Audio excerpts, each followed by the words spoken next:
never clicked up till recently. Like, I didn't realize I was being mentored, you know, like, till they were asking me to do it, you know. And then Trisha was like, you know what you need to do is you need to get interns. Because I was like, I can't do this anymore. This is too fucking hard. Like, she's like, Chef, if it's not for you, it's not for you. I'm like, oh, I'm not a quitter. But this is just like, this isn't what I signed up for. Yeah. Like, you know, like, this isn't worth the money. Like, all this crazy shit. You know, because when you're this, like, struggling, then everything kind of blows up. You know, like, you know, and she's like, you just need to, it's going to get easier. It's going to get easier. You got to get a staff. You got to train. You got to get the right people. Yeah. So I went to JWU to the job fair. Well, no, first I got one kid. I got this kid, Adam. So I got Jasmine, and she was working garde manger. And I was doing, you know, my pastry chef wouldn't do plated desserts, only would do bread. You know, she was like, I don't know how to do that and all that. So I was like, fine, I'll do plated desserts. And I was teaching Jasmine how to make plated desserts. And we were doing all the baking up here for, you know, all the pastry work I was doing, you know, and she was doing. And then, you know, Brian came on as a sous chef, and he was, like, into food, and it was starting to click, you know. I was like, all right, this is getting a little bit easier. You know, we're in year 2, you know, summer 2. And I got Adam from one of the festivals, this kid Adam, who I literally made run around like a crazy person at one of the festivals because I was so short-staffed. So I came in and prepped a wedding and then prepped the saute station. Right. And then went and did this festival, and then came back and worked saute, and then ran downstairs and plated the wedding, and ran back upstairs and worked saute. So you were just everywhere. Everywhere. Yeah, gotcha. Like everywhere, chaos. And so when I went and did the thing at Eat, Drink, Rhode Island, I set up my stuff, and then I had someone there to drive all my stuff back. But like as soon as it was over, I was leaving the mess and everything. And I was like, Adam, you need to clean this whole area for me. He was an intern, you know, and he did. And I'm like, and come see me tomorrow, and I'll give you a job. And he did. And so he's still with me. Yeah. And so, you know, I got Adam, I got Jasmine, I got Brian, and now it's starting to, you know, and then I go to JWU and do the career fair. And I get this dude, Captain Mike, who was a 57-year-old man who was a 35-year-old Navy captain. Like, went pretty almost to admiral in the Navy. Yeah. And now he's retired and he's in culinary school. And he wants to be my intern. That's crazy. Yeah. And I'm like, and so I bring him on, and I'm like, I have one question for you. Are you going to take this seriously? Because this is my fucking life. And if this is a joke to you, you can't come on. He's like, no, I will take this as serious as anything I've ever done. He is one of my lead cooks now. And I'm talking about a guy that you can talk to about leadership. You know, he had like 15,000, you know, Navy guy, you know, like seamen under him, you know, like, you know. So I go, I'm like, hey, Cap, what do you think about this? So, you know, I call him Cap, you know, and he's like, what do you think about this? So, you know, he was my first intern, and then we got a couple other interns. And I started getting kids that wanted to cook the way that school was telling them they can cook, but nobody was offering it to them. You know, like, nobody was showing them, you know, like, hey, we're going to, like, cure bacon. Yeah. You know, we're going to, you know, make pastrami. You know, we're going to do this stuff. We're going to make pickles. You know, like, yeah, you're working in a sandwich shop, but we're going to make sandwiches. Subway builds sandwiches. We make them. Yeah. You know, like, you know what? We're as good as a turkey sandwich.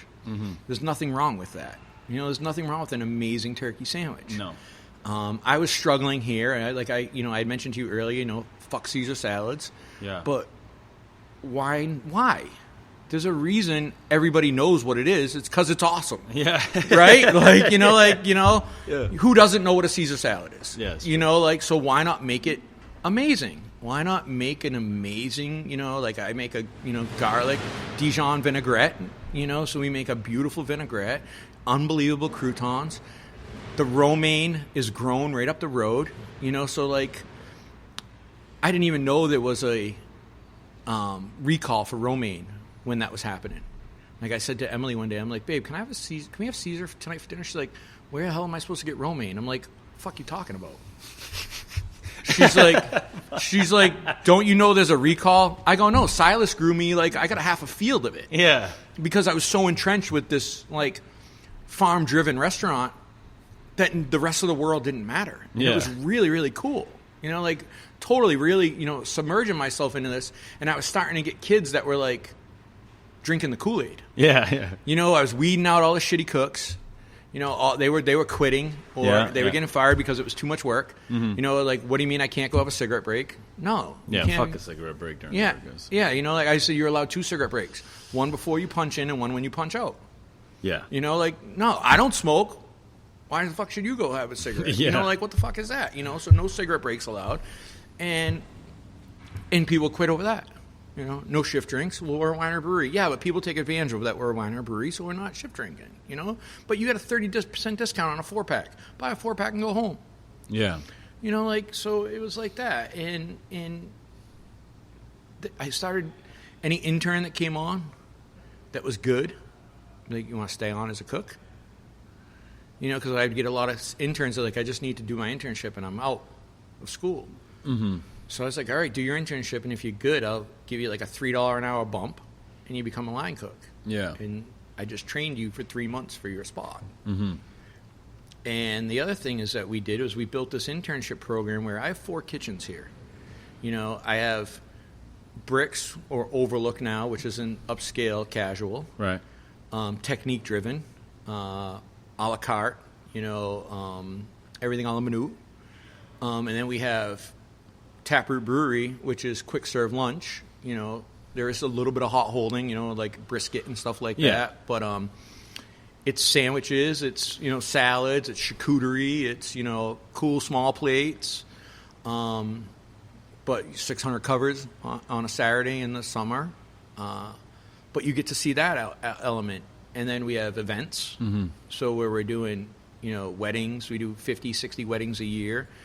We do, you know, private corporate events. We did, you know, when the Volvo Ocean Race was here, we did 800 people for Volvo in a corporate buyout. Right. You know, but everything made in-house. You know, potato chips, pretzels, fucking Cookie Crisp. You know, like every single item made in-house. Mac and cheese. You want mac and cheese? Well, we extrude the pasta. You know, we'll make you elbows. You know, and we were getting a lot of young ladies that wanted to cook. Like, all of a sudden, I had 35 people on my staff. I had 18 girls. Yeah.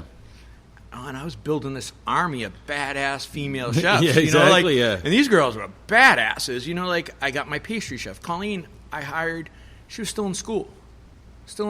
And I met her at the job fair. And I said to her, Colleen, she came in and staged, and I offered her probably the biggest pastry job in Rhode Island right out of school. And she is crushing it. She's 24 years old, and she's making wedding cakes now. Like, we, you know, retail. She has a staff of 5. Yeah. You know, like, and I just started growing the team from the intern program. You know, like, I would meet a kid and interview him, and they'd be like, you know, this one girl, she's like, I've only worked front of house. You're probably not even going to talk to me because I don't have any kitchen experience. I said, you're hired. She's like, what do you mean? I go, you have no bad habits. Yeah, exactly. I go, and you know how the kitchen works because you work front of house. I go, but you have no bad habits. I go, so everything I'm going to show you is the only thing you know. Yeah. Perfect. Yeah. Perfect. Yeah. You know, if you're willing to learn and just, you know, and so I started mentoring. Like, it became a thing, and all of a sudden it clicked on me that, holy shit, everybody has had all this culinary training and all this schooling and all that. And I got all mine because someone mentored me. So why not give it back? Yeah, exactly. You know, like, this is my time to pay it forward. Mm-hmm. Like, I was the kid in the kitchen my whole career. You know, I was a 20-year-old sous chef. You know, like, I was always the kid in the kitchen. Now I'm not. Now I'm 47 and I'm the adult in the kitchen. I'm the dad in the kitchen. Yeah. So now I'm mentoring these kids, and they, like, literally sponge everything we do. Like, everything we do. I mean, I've had them change the socks they wear because they're like, chef, you only wear these socks. And, you know, and then, you know, like, it's amazing, but the crew's good now. Yeah. Like, we have a lot of fun, and we do really cool shit. You know, like, we make great food, and, you know, we're mentoring. And now I'm learning how to teach passion. You know, like, and I figured that out. You know, I feel I can make people passionate.